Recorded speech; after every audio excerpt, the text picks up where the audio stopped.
Good morning, students. Today we explain the doubt things which some students have asked. Okay, one thing is left. S1, that how are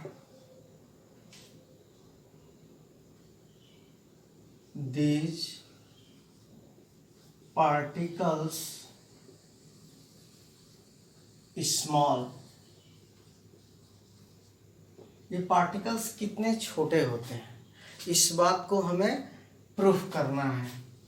ठीक है ना, कि ये बहुत ही small होते हैं, मतलब बहुत ही स्मॉल होते हैं बेटा। ये particles of matter are so small which are beyond our imagination. अब उसकी कल्पना हम नहीं कर सकते हैं कि ये कितने छोटे होते हैं। आओ इसको एक एक्टिविटी से समझ सकें। तो हम क्या करते हैं कि potassium permanganate KMnO4 potassium permanganate के 2 to 3 क्रिस्टल्स ले लेते हैं। 2 to 3 क्रिस्टल्स ले लीजिए पोटेशियम परमैंगनेट के। एक 90 ml 2 to 3 पोटेशियम परमैंगनेट का क्रिस्टल जो है, इसका बना लेते हैं हम लोग सोल्यूशन। कैसे बनाएंगे? तो वाटर, थोड़े से वाटर में इसको डिजॉल्व कर देंगे और इसका सोल्यूशन बना लेंगे। और इसका ले लेते हैं हम लोग 10 ml। इसका ले लेंगे 10 ml और 90 ml वाटर में। कितने ml वाटर में बेटा? 90 ml वाटर में इस 10 ml को यहाँ पर क्या कर देंगे? डिजॉल्व कर देंगे तो क्या होगा? हमारा एक सॉल्यूशन बन जाएगा। ये सॉल्यूशन बन गया आपका 100 ml, 90 ml, 10 ml, 100 ml का सॉल्यूशन बन गया। इसका कलर कैसा होगा? इसका कलर होता है पर्पल। इसका कलर कैसा होगा? पर्पल होगा। पर्पल कलर का होता है KMnO4 सॉल्यूशन। अब क्या करते हैं? इसको डाइल्यूट करते हैं। डाइल्यूट करने का मतलब कि KMnO4 के अमाउंट को इस्तेमाल करने लगते हैं। अब इसका हम क्या करते हैं बेटा? 10 ml ले लेते हैं और 10 ml इसका ले लिए। इसका 10 ml आपने ले लिया इस सॉल्यूशन का, जिसका कलर पर्पल है। और इसको फिर हमने क्या किया कि 90 ml में डिजॉल्व कर दिया। फिर ये हमारा हो गया क्या? 100 ml। इसके बाद भी हम देखते हैं क्या कि इसका कलर जो है पर्पल है। अब इसको 8 टाइम्स रिपीट करते हैं। फिर भी लास्ट टाइम भी देखते हैं बेटा कि सॉल्यूशन का कलर कैसा आ रहा है? पर्पल आ रहा है, यानी कि इसमें भी KMnO4 के पार्टिकल्स प्रेजेंट हैं। तो देखिए इतना स्मॉल अमाउंट, अब सोचो कितना स्मॉल अमाउंट होगा KMnO4 का। 10 ml तो पहले ही डाले हैं बेटा, 100 ml बना लिए। अब इसका 10 ml लिए हैं। अब सोचो 90 ml में ओनली 10 ml है। अब 100 ml बनाए, इसमें से 10 ml लिए। अब उसमें कितने स्मॉल अमाउंट में KMnO4 के पार्टिकल्स होंगे जो कलर चेंज कर दे रहे हैं। अब इसका 10 ml लेंगे, उसको 90 ml में वाटर में डिजॉल्व करके सोल्यूशन बनाएंगे। अब उसमें कितने स्मॉल अमाउंट में KMnO4 के पार्टिकल्स होंगे। तो इससे तभी कलर चेंज हो जा रहा है। इसका मतलब ये प्रूफ हो रहा है कि particles of matter are so smallest. Particles of matter are so smallest which are beyond our imagination. समझ में आ गया? पार्टिकल्स बहुत स्मॉल होते हैं। आप एक और कर सकते हैं, 1 बकेट वाटर ले लो। 1 बकेट वाटर ले लो और 1 बकेट वाटर में आप लोग क्या करो बेटा?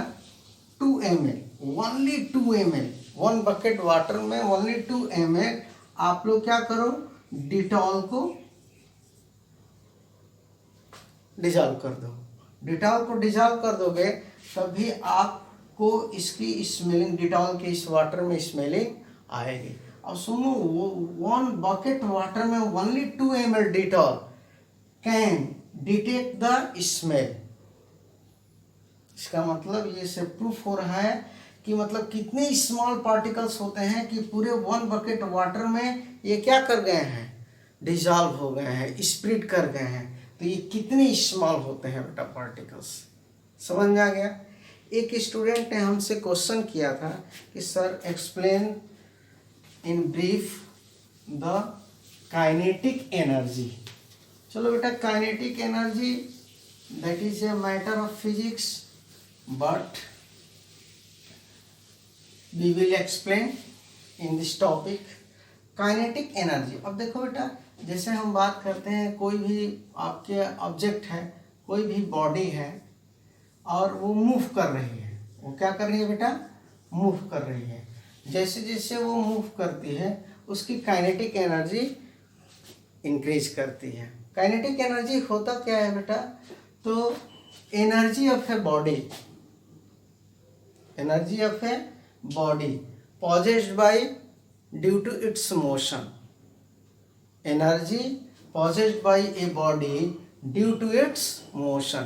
मोशन के कारण से जो एनर्जी प्रोड्यूस होती है किसी बॉडी में, उसको कहते हैं हम लोग kinetic energy. The kinetic energy of a body is possessed due to motion. Motion के कारण पार्टिकल्स मूव करते हैं और due to motion kinetic energy is produced.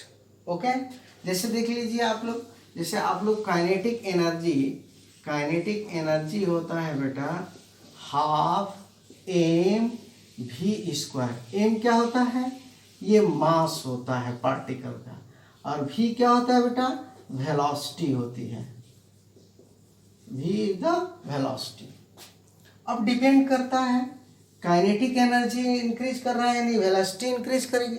अगर काइनेटिक एनर्जी, मास तो कांस्टेंट होता है, मास तो पार्टिकल का चेंज होगा नहीं, मोशन करे या रेस्ट में रहे, लेकिन जैसे जैसे वो मूव करेगा, जितना स्पीड मूव करेगा, जितना उसका स्पीड इंक्रीज करता जाएगा उसकी वेलोसिटी इंक्रीज करती जाएगी, और जैसे जैसे वेलोसिटी इंक्रीज करेगी काइनेटिक एनर्जी भी इंक्रीज करेगी। इसी पर कहते हैं कि जैसे जैसे हम लोग क्या करते हैं बेटा, टेम्परेचर देते हैं। टेम्परेचर देते हैं तो क्या होता है, टेम्परेचर देने के बाद particles move faster and faster.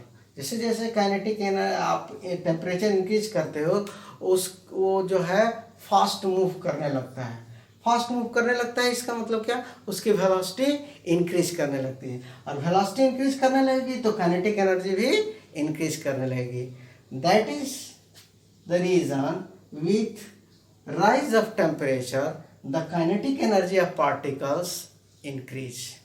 जैसे जैसे आप टेम्परेचर इंक्रीज करोगे वैसे वैसे पार्टिकल की काइनेटिक एनर्जी इंक्रीज करेगी। क्यों, क्योंकि आप टेम्परेचर को इंक्रीज करोगे तो ज़्यादा फास्ट मूव करेगा, यानी कि उसकी वेलोसिटी इंक्रीज करेगी, और वेलोसिटी इंक्रीज करेगी तो काइनेटिक एनर्जी भी इंक्रीज करेगी। That is why we say that with rise of temperature the kinetic energy of particles increases। जैसे जैसे आप टेम्परेचर को इंक्रीज करते हो वैसे वैसे पार्टिकल्स की काइनेटिक एनर्जी इंक्रीज करती है। क्यों, क्योंकि टेम्परेचर इंक्रीज करने के साथ साथ वेलोसिटी इंक्रीज करती है। वेलोसिटी इंक्रीज करने का मतलब जैसे जैसे आप टेम्परेचर इंक्रीज करते हो वैसे वैसे particles faster and faster move करने लगता है। क्लियर है, okay. Now the next point and next topic is, our next topic is states of matter. और next topic is states of matter.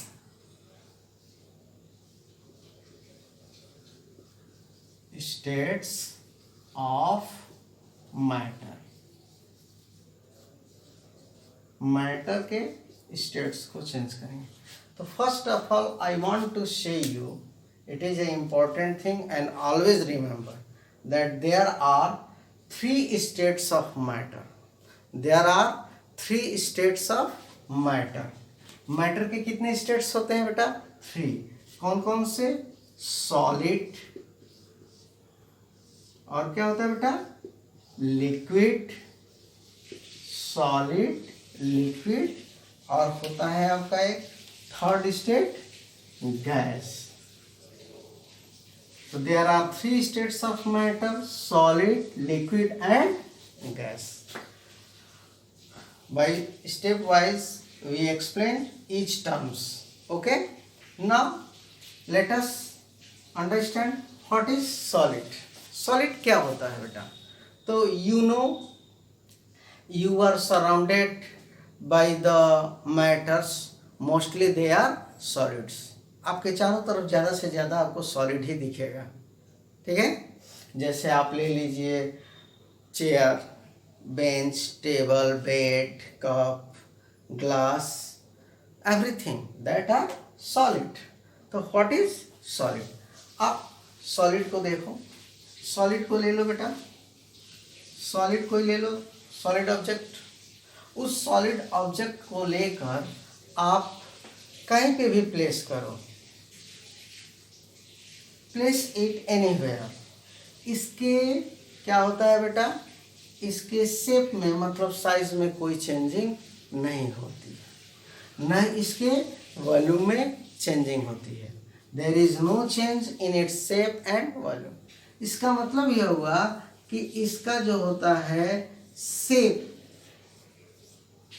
And volume, shape and volume क्या होता है बेटा?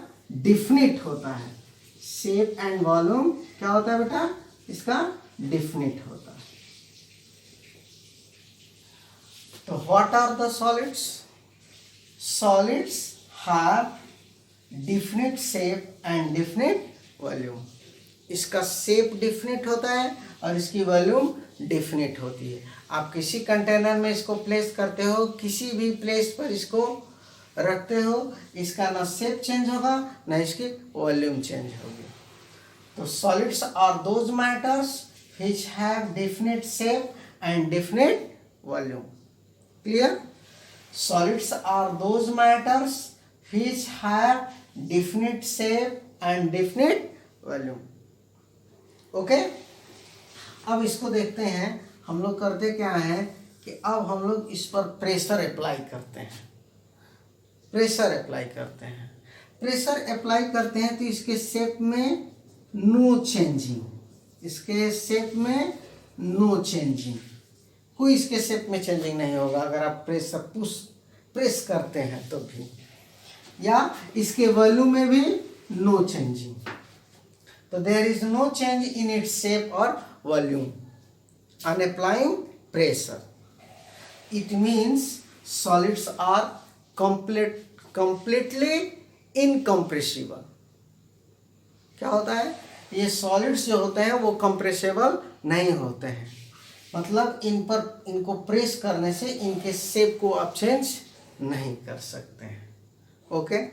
हाँ, ये अलग मैटर है कि जैसे रबर है, रबर को आप फोर्स लगाकर स्ट्रेच करते हो तो उसका शेप चेंज हो जाता है। लेकिन माइंड करो बेटा, जब आप फोर्स को रिमूव करते हो तो it comes again in its original shape, वो फिर अपने रूप में आ जाता है, यानी उसके शेप में चेंजिंग नहीं होती है।